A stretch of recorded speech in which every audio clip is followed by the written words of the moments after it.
Après le moustique OGM, c'est le piriproxifène qui est désigné responsable de l'explosion du nombre de microcéphalies au Brésil. Tant que le lien scientifique n'est pas fermement établi entre ces malformations et le virus Zika, l'inquiétude alimente les rumeurs. Et si le virus Zika n'était pas la cause de l'explosion du nombre de microcéphalies au Brésil de ces derniers mois, ou du moins pas le seul responsable de cette augmentation inédite qui surprend les observateurs, après tout, le lien automatique n'est pas établi en l'état actuel des connaissances scientifiques. Dans l'attente du verdict de l'OMS, d'ici quelques jours, l'inquiétude croît et la suspicion se déplace. Le nouveau coupable désigné par la rumeur après les moustiques OGM, le piriproxifène.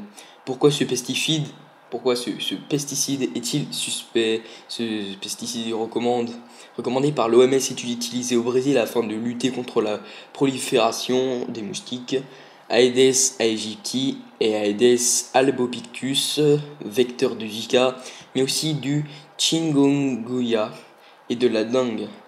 Ce produit inhibeur de croissance empêche les larves de moustiques de se développer et d'atteindre l'âge adulte.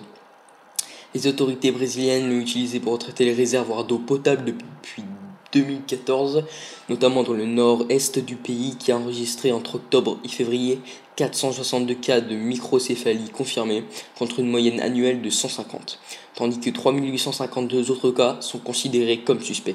Or, en proportion, 90% de ces cas seraient justement apparus dans le nord-est du pays.